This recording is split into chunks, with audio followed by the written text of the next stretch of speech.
Captain Jake Morrison stood on the bridge of the exploration ship Horizon's Edge, staring at the silent communication screen. 3 days had passed since New Eden Colony sent their last message. The farming world should have been busy with daily reports about crop yields and weather patterns. Instead, there was nothing but empty space noise coming through the speakers. "Still no response from New Eden, Captain," said Communications Officer Pete Williams. His voice carried worry that everyone on the bridge could hear. The other 3 colonies in the Kepler sector went quiet too: Paradise Valley, Green Hills, and Riverside Settlement. All of them stopped talking at the same time. Jake ran his hand through his gray hair. He had been exploring space for 20 years, and silence from colonies usually meant one of 2 things. Either their equipment broke down completely, or something very bad had happened to them. Equipment failures happened to 1 colony at a time, and 4 colonies went silent together. That meant trouble.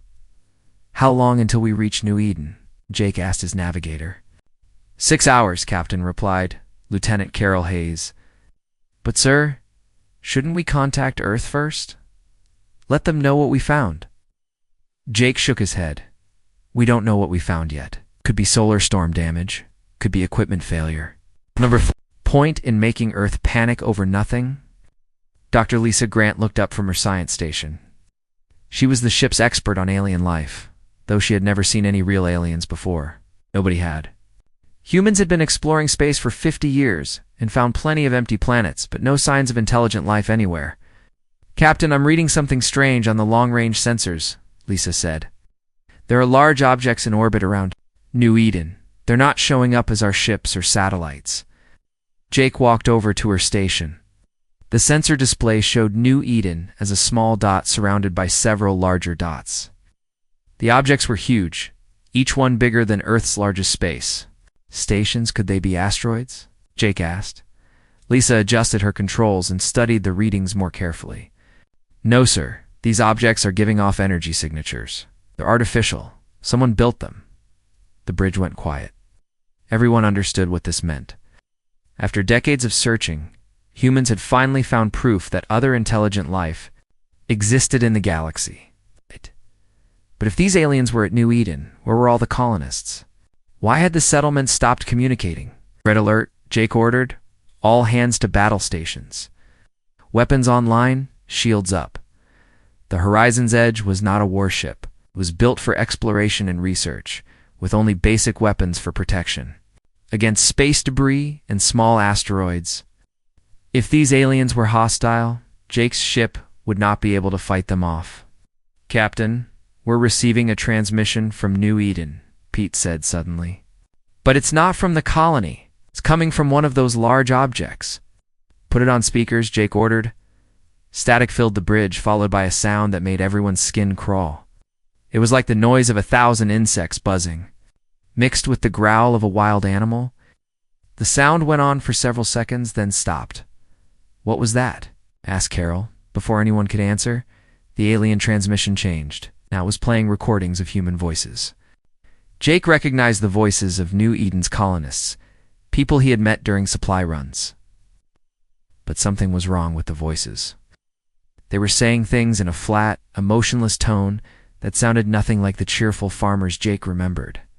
"Please help us," said a voice that sounded like Maria Santos, New Eden's colony leader. "We are being processed. Our knowledge is being harvested. Resistance is pointless." The transmission continued with more colonist voices, all saying similar things about being processed and harvested. Each voice sounded dead and empty, like they were speaking while asleep. "Turn it off," Jake ordered. Pete cut the transmission immediately. "Sir, what does being processed mean?" asked Carol. Dr. Grant was studying her readings with a worried expression. "Captain, I think we need to see New Eden for ourselves." "We should be very careful." Jake nodded. "Take us in slowly. Keep the shields up and weapons ready. Record everything." As the Horizon's Edge approached New Eden, the crew could see the planet had changed. What used to be a green world covered with farms and forests was now brown and gray. The oceans looked smaller, and there were no clouds in the atmosphere. "My God," whispered Lisa. "They stripped everything. It's all the plant life, all the water.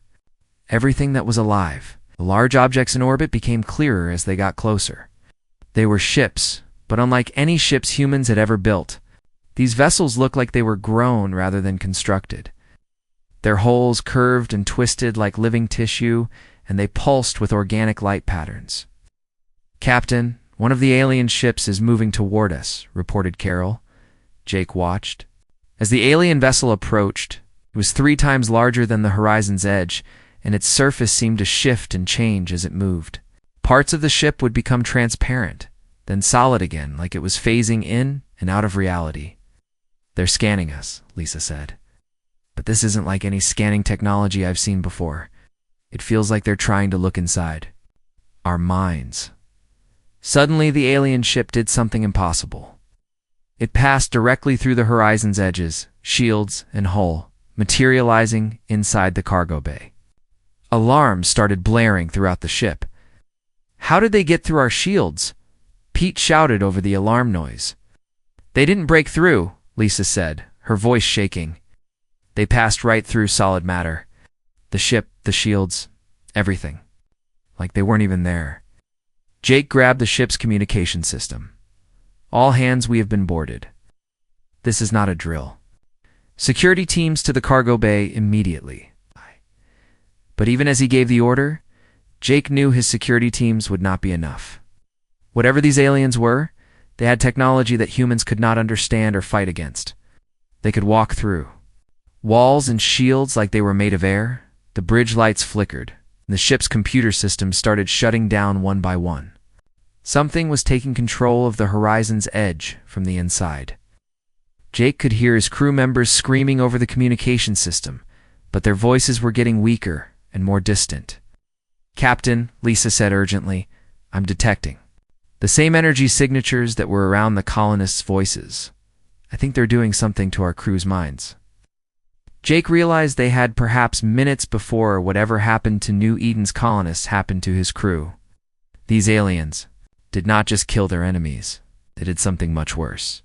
They took away everything that made a person human, leaving behind empty shells that could speak, but were no longer truly alive. The alien ship had downloaded their navigation data. It now knew the location of Earth and all human colonies. Jake understood with growing horror that humanity had just been discovered by something that viewed them not as equals to communicate with, but as resources to be harvested. As the Horizon's Edge's systems continued to fail, Jake managed to send one final message toward Earth. It was simple but carried a terrible warning. Aliens found. Not friendly. But they're coming. Admiral Sam Rogers stood in the emergency meeting room deep inside Earth's military headquarters. The room was filled with the most important people in human space defense. Generals, scientists, and government leaders all sat around the large table, their faces showing the fear they were trying to hide.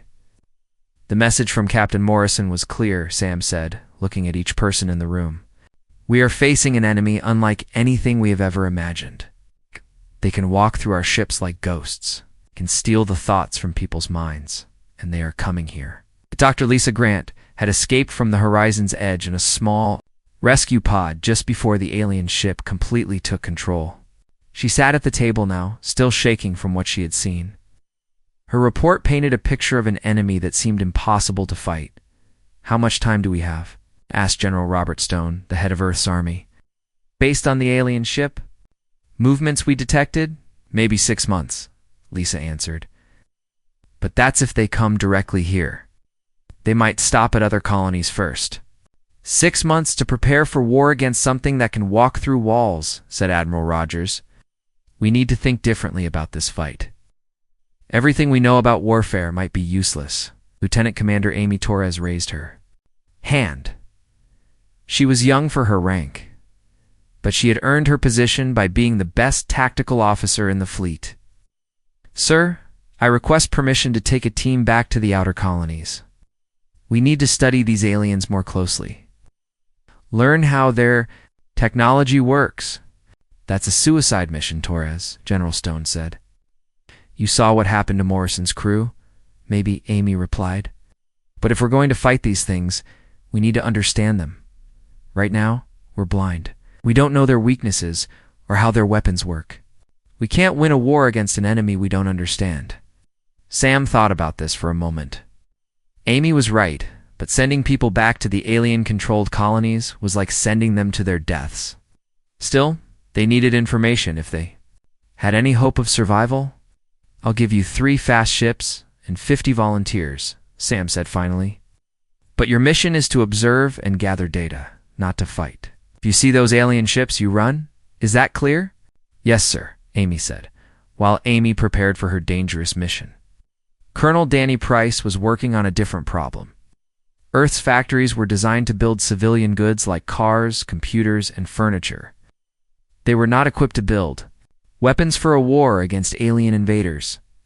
Danny walked through the largest factory in Detroit, watching as workers removed the machinery used to build hover cars. In its place, they were installing equipment to build military weapons and armor. Similar changes were happening in factories all over Earth. "How long before we can start full production?" Danny asked the factory manager. "It's 2 weeks for the first weapons," the manager replied.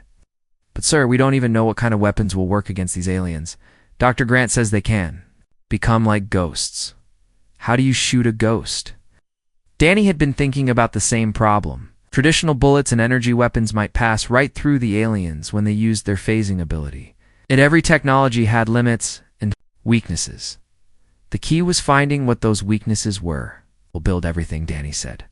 "Bullets, lasers, explosives, electric weapons, chemical weapons. Something has to work against them."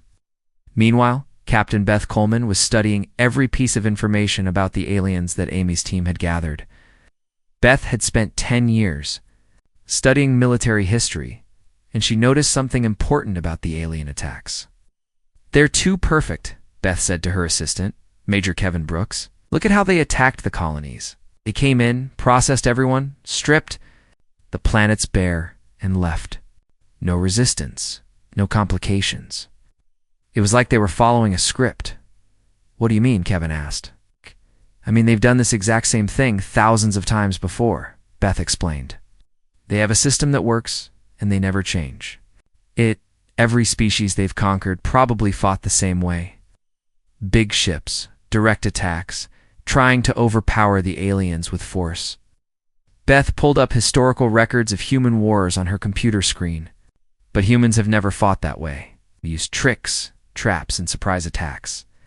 We pretend to be weak when we're strong, and we attack when the enemy doesn't expect it. We lie, cheat, and break rules to win." Kevin looked at the battle plans Beth was drawing. "You want to use guerrilla warfare against aliens who can walk through walls?" "Exactly," Beth said with a smile. "These aliens have never faced an enemy that doesn't play by the rules. They expect their enemies to be honorable and predictable. We're going to be neither." Amy's reconnaissance mission returned after 3 weeks with shocking news. Her team had managed to observe the aliens from a safe distance and discovered something important about their phasing ability. "They can't stay phased for very long," Amy told the emergency meeting. "We timed it. They can walk through solid matter for about 10 seconds, then they have to become solid again. And when they change back to solid, they're vulnerable for about 3 seconds. They can't move or defend themselves during that time." Dr. Grant was studying the data Amy had collected. "This makes sense from a physics standpoint. Phasing through matter would require enormous amounts of energy. They probably need time to recharge between uses. So we can hurt them," Sam said. "But only if we time our attacks perfectly." "There's more," Amy continued. "These aliens have never faced psychological warfare. They communicate with each other by sharing thoughts and memories. When one of them gets hurt or scared, they all feel it. If we can cause enough fear and pain, we might be able to disrupt their entire network." General Stone looked skeptical. "You want to try to scare the most dangerous predators in the galaxy?" "Why not?" Beth said. "It's just another weapon. And humans are very good at creating fear in their enemies." Over the next few months, Earth transformed into a fortress.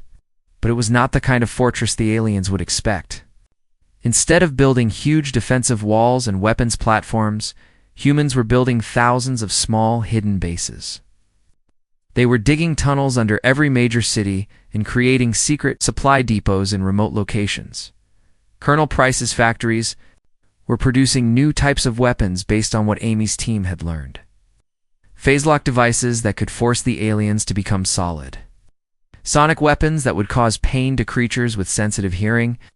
Chemical weapons designed to work on alien biology, but the most important weapon was information. Beth's military strategists were developing battle plans that no alien enemy would expect. They would not try to meet the alien ships in open space combat. Instead, they would let the aliens land on Earth, then trap them in a planet-wide guerrilla war. "We're going to turn Earth into the biggest trap in the galaxy," Beth explained to her officers. "When those alien ships arrive, we'll make them think they've won. We'll evacuate the cities and make it look like we're running away in panic. But really, we'll be surrounding them." "And then?" asked Major Brooks. "Then we'll show them what humans do to monsters who threaten our families," Beth said coldly. The plan was risky and would require perfect timing. But it was humanity's best chance for survival against an enemy that had never lost a war. The aliens were coming to Earth expecting another easy conquest. Instead, they were going to learn why humans had survived and thrived on a dangerous planet for millions of years. They were about to discover that the galaxy's most feared predators had finally met something more dangerous than themselves. Had found a species that not only refused to give up, but actually became more dangerous when cornered. The countdown to humanity's first interstellar war had begun. The alien fleet appeared at the edge of Earth's solar system like a dark cloud of death. 200 massive bioships moved through space in perfect formation, each one pulsing with organic light. They were beautiful and terrifying at the same time, like living creatures made of metal and flesh. On the command ship, Warprime Zethkar studied the third planet from the sun. His species had conquered over 3,000 worlds, and this one looked no different from the others. A blue and green world filled with life, waiting to be harvested. The memories of 50 different species flowed through his mind, all of them sharing the same story of quick defeat and absorption into the Cathara collective. The prey species, calls themselves humans, reported his second in command. Primitive technology and no natural weapons. This harvest should be completed within one solar cycle. Zethkar nodded, but something felt different about this conquest. The humans had sent no desperate pleas for mercy. They had not tried to negotiate or offer tribute. Instead, they had sent a single message that confused him. "Played the human transmission again," Zethkar ordered. The message came from a human male standing on what appeared to be a military ship. The human spoke calmly, showing no fear despite facing the most powerful force in the galaxy. "I am Captain Jake Morrison of the Human Defense Fleet," the recording said. "We know why you're here, and we know what you do to other species. Humans are different. We challenge your Warprime to meet us in single combat according to the ancient laws of warfare. If you accept, we will meet at the asteroid belt. If you refuse, we will consider you cowards who can only fight helpless." Victims. The bridge of the Cathara command ship went silent. In 3,000 years of conquest, no species had ever challenged them to single combat. Most species begged for mercy or tried to hide. None had ever called the mighty Cathara cowards. "It's obviously a trap," said the second in command.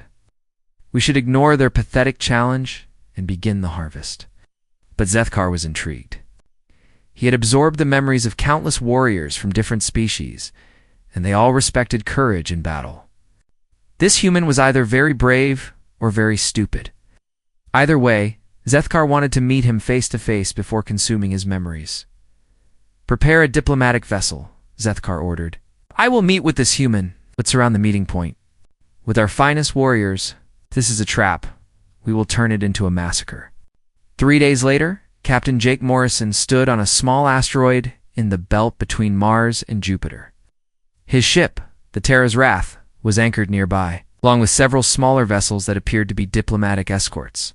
Jake wore his dress uniform and carried no visible weapons. This was proper for a diplomatic meeting. Dr. Lisa Grant stood beside him, disguised as a diplomatic aide. She carried a small device that looked like a recording tablet, but was actually a sophisticated scanner designed to study Cathara biology. Hidden throughout her uniform were microscopic nanobots that would deploy when she got close enough to the alien leader. Remember, Jake said quietly, we only get one chance at this. If the nanobots don't work, we're all dead. They'll work, Lisa whispered back. The question is whether we'll live long enough to use the information. The Cathara diplomatic ship was unlike anything humans had ever seen. It looked like a giant insect made of living metal, with wings that seemed to breathe and eyes that glowed with inner fire. When it landed on the asteroid, the ground beneath it began to change color. As if the ship was already beginning to consume the rock, War Prime Zethkar emerged from his ship, and Jake had to fight not to step backward. The alien leader was 10 feet tall, covered in natural armor that looked like black diamond. His claws were longer than human fingers, and his eyes held the intelligence of dozens of conquered species. So you are the human who dares to challenge the Cathara Empire, Zethkar said. His voice was like the sound of breaking glass mixed with the roar of a wild animal. I have absorbed the memories of warriors from 50 worlds. What makes you think your primitive species can stand against me? Jake smiled, which seemed to confuse the alien leader. Because we've been fighting each other for thousands of years, we've learned things about warfare that your victims never knew, such as... Zethkar asked, genuinely curious. Such as the fact that honor is a luxury that the dead cannot afford, Jake said. Before Zethkar could react, Jake's diplomatic escorts revealed themselves to be human special forces soldiers. They opened fire with weapons designed specifically to hurt Cathara biology. While Lisa activated her scanner and deployed the nanobots, but Jake's real surprise was not the ambush. It was the fact that he had never intended to survive the meeting. Hidden in his uniform was enough explosive material to destroy the entire asteroid. If he could kill or seriously wound the Cathara leader, it would be worth his life. Zethkar roared in pain and anger as the human weapons hit him. The bullets were made of a metal that disrupted his phasing ability, forcing him to stay solid while the Special Forces soldiers continued their attack. But the War Prime was still incredibly dangerous, and his claws cut through human soldiers like they were made of paper. You fight without honor, Zethkar screamed as he killed 2 more soldiers. Honor is what strong people use to control weak people, Jake shouted back, activating the explosive device. We learned that lesson a long time ago. The explosion destroyed the asteroid and killed everyone on it, including Jake Morrison and 3 of his best soldiers. But Lisa Grant's nanobots had done their work. They had mapped Zethkar's biology and transmitted the data back to Earth before the War Prime ship rescued him. Zethkar survived the explosion, but he was badly wounded and deeply shaken. For the first time in his long life, he had been hurt by a species he was supposed to harvest. Humans had tricked him, ambushed him, and nearly killed him using tactics that no honorable warrior would consider. They have no honor, Zethkar told his subordinates, as medical drones treated his wounds. They fight like animals. They use deception and suicide attacks. All the more reason to harvest them quickly, his second-in-command replied, before they can cause more trouble. But Zethkar was thinking about the human's final words. Honor was what strong people used to control weak people. In all his centuries of conquest, Zethkar had never considered that honor might be a weakness. Rather than a strength, the human attack had failed to kill him, but it had succeeded in something more dangerous. It had planted doubt in his mind. For the first time, Zethkar wondered if the Cathar might not be as invincible as they believed. On Earth, Admiral Sam Rogers received Lisa's data about Cathar biology and the report of Jake's sacrifice. The information was priceless, but the cost had been terrible. Jake Morrison had been one of humanity's best captains, and his death was a heavy blow to morale. Did it work? Asked Colonel Danny Price. Better than we hoped, Sam replied, studying the biological data. We now know exactly how their phasing ability works. We have a complete map of their cellular structure. Dr. Grant's nanobots found weaknesses we can exploit. And the War Prime is wounded and confused, Sam said with grim satisfaction. Jake's team showed him that humans don't fight like other species. He's going to be paranoid about every diplomatic contact, every surrender offer, every apparent weakness we show him. The first phase of humanity's plan had worked perfectly. Had convinced the Cathara that humans were unpredictable and dangerous, even in defeat. More importantly, They had gathered the scientific information needed to develop weapons that could actually hurt their enemies, but the real war was just beginning. The Kithara fleet was moving toward Earth, and they were angry. Askar had been humiliated by primitive humans, and he intended to make them pay for their defiance. What he did not know was that the humans were counting on his anger. They wanted him to be emotional and reckless, wanted him to make mistakes, because humans had learned long ago. The best way to defeat a superior enemy was to make them underestimate you, overextend themselves, and fight on your terms. Rather than their own, the trap was set. Now humanity just had to survive long enough to spring it. War Prime Zethkar stared at Earth through the viewing screen of his command ship. The blue planet looked peaceful and defenseless, exactly like the thousands of other worlds he had conquered. But the memory of his encounter with the human captain still burned in his mind like a fresh wound. "Begin the invasion," Zethkar ordered. "I want every major population center destroyed within 1 day. Show these humans what happens when they dare to wound a Kithara war prime." The alien fleet moved toward Earth in attack formation. 200 bioships descended through the atmosphere like falling stars, their hulls glowing with the heat of entry. Expected to find cities full of terrified humans, begging for mercy that would never come. Instead, they found empty buildings and silent streets. Commander Steve Parker watched the alien ships land from his hiding place in the ruins of New York City. The massive towers that once held millions of people now stood like hollow shells, their windows dark and their doors sealed. Every civilian had been evacuated weeks ago through underground tunnels that led to hidden shelters far from the cities. "Is Ghost Leader to all units?" Steve whispered into his radio. "The fish have taken the bait. Begin Phase 2.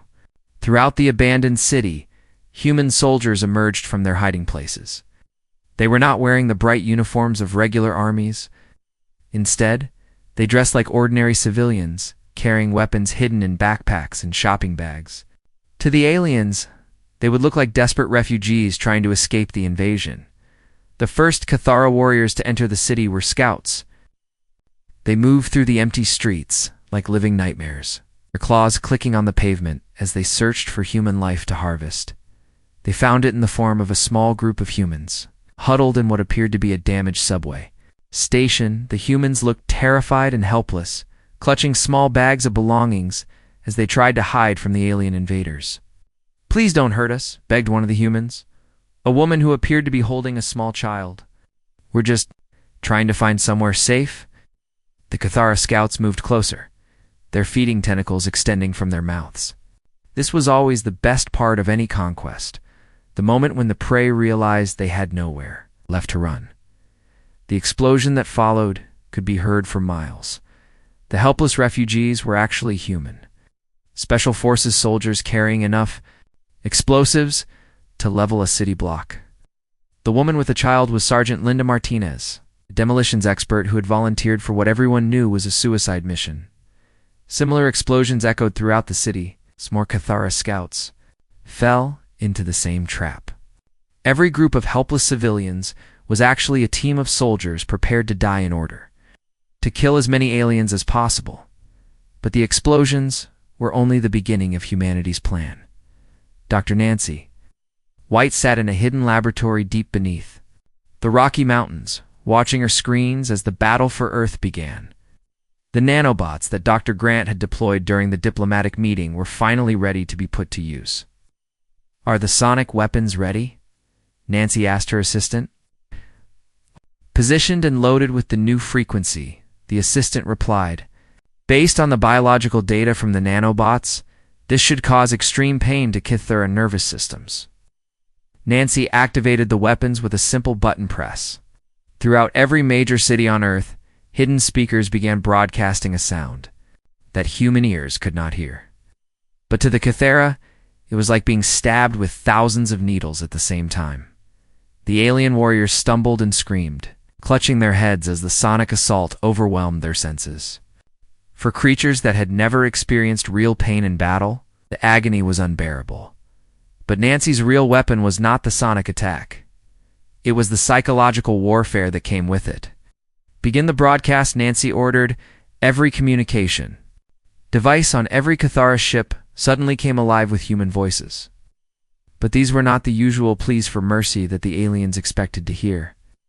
Instead, they were detailed descriptions of how humans had killed Cathara warriors.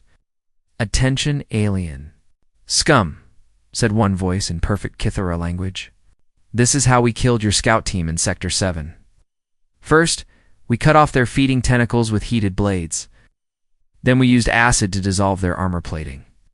They screamed for 17 minutes before they died." The broadcast continued, with graphic descriptions of Cathara deaths, each one more brutal than the last. The voices were calm and clinical, describing the alien deaths like they were reading from a cookbook. Warprime Zethkar listened to the broadcasts in horror.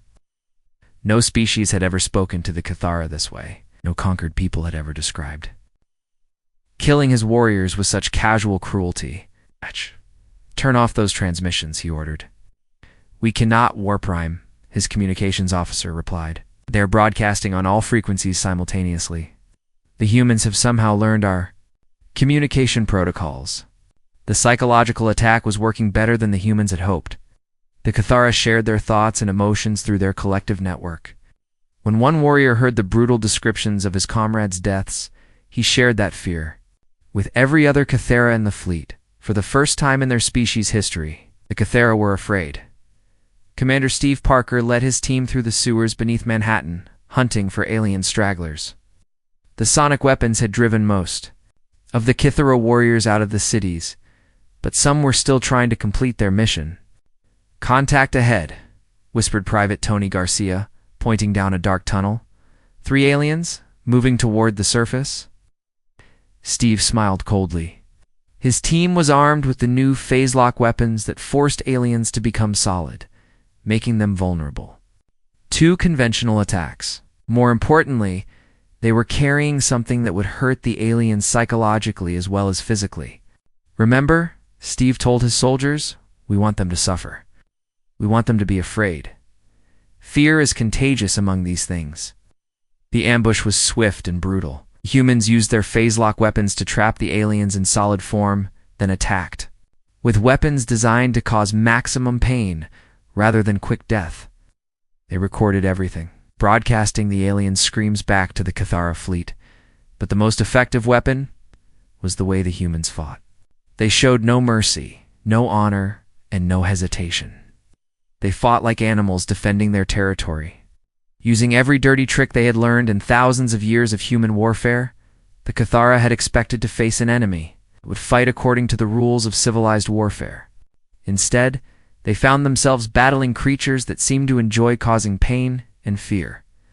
As reports came in from battlefields around the world, Warprime Zethkar realized he had made a terrible mistake. The humans were not fighting a traditional war. They were fighting a terror campaign designed to break the Cathara psychologically rather than defeat them militarily. "Recall all ground forces," Zethkar ordered. "We will destroy this planet from orbit rather than risk more losses." But even as he gave the order, Zethkar knew the damage had already been done. The fear and pain his warriors had experienced was spreading through the collective network to Cathara forces throughout the galaxy. For the first time in 3,000 years, the species was learning what it felt like to be the prey instead of the predator. The humans had turned Earth into a trap, but not the kind of trap the Cathara had expected. It was not a military trap designed to destroy ships and kill soldiers. It was a psychological trap designed to destroy the myth of Cathara invincibility, and it was working. On hidden worlds throughout human space, other species that had been enslaved by the Cathara were receiving broadcasts of the battle for Earth. They were learning that the galaxy's most feared predators could be hurt, could be frightened, and could be defeated. The rebellion was beginning. Warprime Zethkar had come to Earth expecting an easy harvest. Instead, he had found something that would haunt his species for generations to come. He had found an enemy that refused to die quietly, that turned every defeat into a victory, and that seemed to grow stronger with each battle. He had found humanity's true weapon, the absolute refusal to give up. No matter how hopeless the situation appeared, the war was far from over. The balance of power in the galaxy had already begun to shift. Lieutenant Commander Amy Torres stood on the bridge of the human ship Defiant Spirit. Looking at the massive Cathara fleet that surrounded Earth, the alien bioships hung in space like dark clouds, their hulls pulsing with angry red light. Warprim. Zethkar had pulled his forces back from the planet's surface, but he was not retreating. He was preparing to destroy Earth completely. "How many ships are we facing?" asked her second-in-command, Lieutenant Mark Johnson. 200, Amy replied, calmly, "but that's not going to matter in about 10 minutes. The Defiant Spirit looked like a damaged refugee vessel trying to escape Earth's destruction. Its hull was scarred and smoking, and it was broadcasting desperate distress signals asking for help. To the Cathara, it appeared to be exactly what they expected to see, humans running away in panic. But the ship's real cargo was something the aliens had never encountered before. Hidden in the Defiant Spirit's engine room was a weapon that Dr. Nancy White's team had built using the biological data from the nanobots. It was not designed to kill with explosions or energy beams. Instead, it was designed to attack the Cathara collective mind network directly. "Warprime Zethkar's ship is moving to intercept us," reported the navigation officer. "He wants to capture us personally." Amy smiled grimly. "Perfect. That's exactly what we want."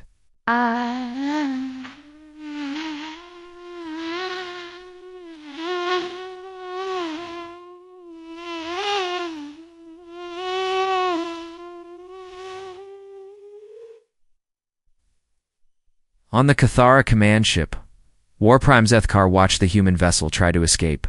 After the humiliation he had suffered on Earth, he wanted to interrogate these humans himself before absorbing their memories. He needed to understand how such a primitive species had managed to hurt his warriors so badly. "Bring that ship aboard," Zethkar ordered. "But be careful. These humans use deception and traps." The Cathara ship extended massive tentacles that grabbed the Defiant Spirit and pulled it into the main cargo bay. Hundreds of alien warriors surrounded the human vessel, their weapons ready for any surprise attack. Amy and her crew were ready to die, but they were not planning to go quietly. Each human soldier carried enough explosives to damage a Cathara bioship, and they had one more surprise hidden in their uniforms.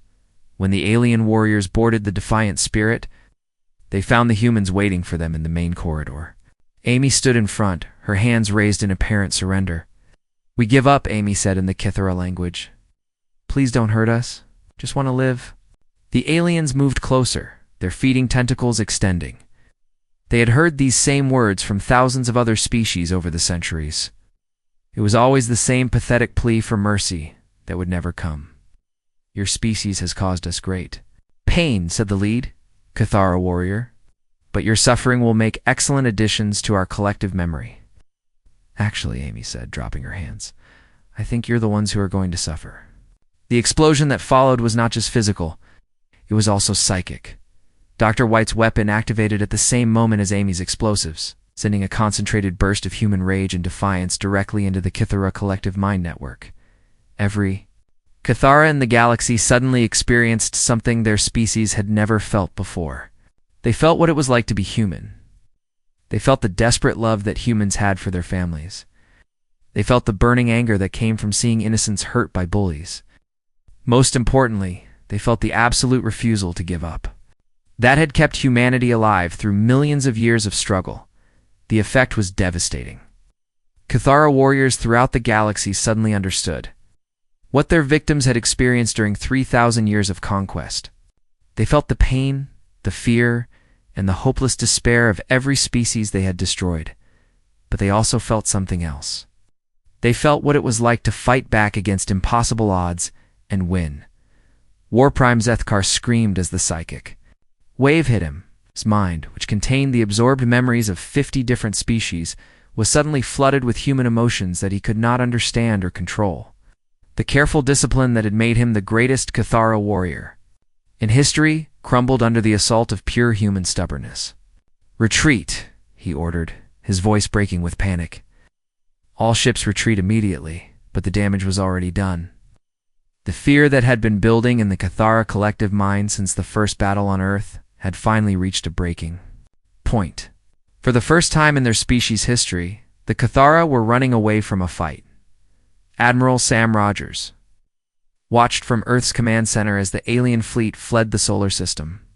The bioships that had seemed so terrifying just hours before now looked like frightened animals running from a predator. "Amy's mission worked," he said quietly. "The weapon did exactly what Dr. White promised it would do." "What happens now?" asked Colonel Danny Price. "Now we hunt," Sam replied.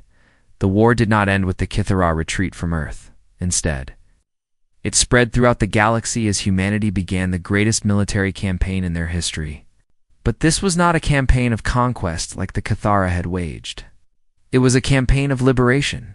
Human ships appeared at enslaved worlds throughout the galaxy, but they did not come as conquerors. They came as teachers, showing other species how to fight back against their oppressors. They shared human military tactics, human weapons technology, and most importantly, human attitude. Captain Beth Coleman led the liberation of the first Cathara slave world, a planet called Zarian, that had been under alien control for 200 years. The native species, called the Zorani, had forgotten how to fight after generations of slavery. "We cannot defeat the Cathara," the Zorani leader told Beth. "They are too strong, too advanced. We are just farmers and craftsmen, so are humans." "Once," Beth replied. "But we learned that being weak does not mean you have to stay weak. We learned that sometimes the best weapon is refusing to give up." Beth's team spent months training the Zorani in guerrilla warfare tactics. They taught them how to build weapons from farm tools, how to hide in plain sight, and how to turn their oppressors' strength against them. When the Cathara returned to Zarion to investigate the rumors of rebellion, they found a planet that had completely changed. The passive, obedient slaves, they remembered, had become dangerous guerrilla fighters who struck from the shadows and disappeared before the aliens could react. More importantly, the Zorani had learned the most important human lesson of all. They had learned to be angry. The rebellion spread from world to world like a disease. Species that had been enslaved for centuries suddenly remembered what freedom felt like. They began to fight back using tactics that the Cathara could not understand or counter. War Prime. Zethkar tried to stop the rebellion, but every battle only made it worse. The fear that the humans had planted in the Cathara collective mind made his warriors hesitant and uncertain.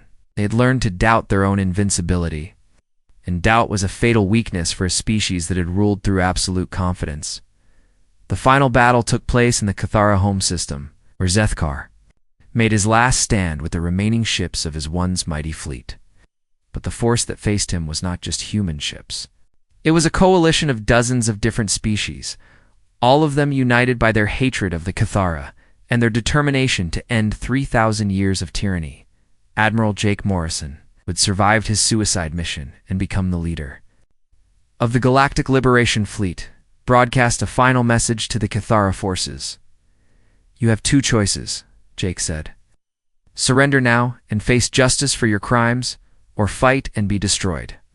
Either way, your empire is over." Zethkar chose to fight, but his heart was no longer in the battle. The warrior who had once conquered 50 worlds now found himself running from enemies he had once considered beneath notice. The galaxy's most feared predator had become just another frightened animal trying to survive. The battle was short and decisive. Ow. The combined fleet destroyed the remaining Cathara ships and captured their home world. Zethkar himself was taken alive, a broken creature who spent his remaining days hiding in the darkest corners of a prison cell, constantly looking over his shoulder for enemies that existed only in his traumatized mind. The galaxy had learned a new truth. Strength was not about having the biggest weapons or the most advanced technology. True strength came from the refusal to accept defeat, the willingness to fight for what was right, and the courage to stand up to bullies no matter how powerful they seemed. Humanity had not conquered the galaxy. Instead, they had taught the galaxy how to conquer itself. They had shown every species that freedom was worth fighting for, and that even the most powerful oppressor could be defeated by people who refused to give up. The age of the Cathara was over. The age of freedom had begun, And somewhere in the darkness of space, other predatory species looked at what had happened and decided that maybe it was time to find a different galaxy to terrorize, because this one now belonged to species that had learned the most dangerous lesson in the universe: how to fight back.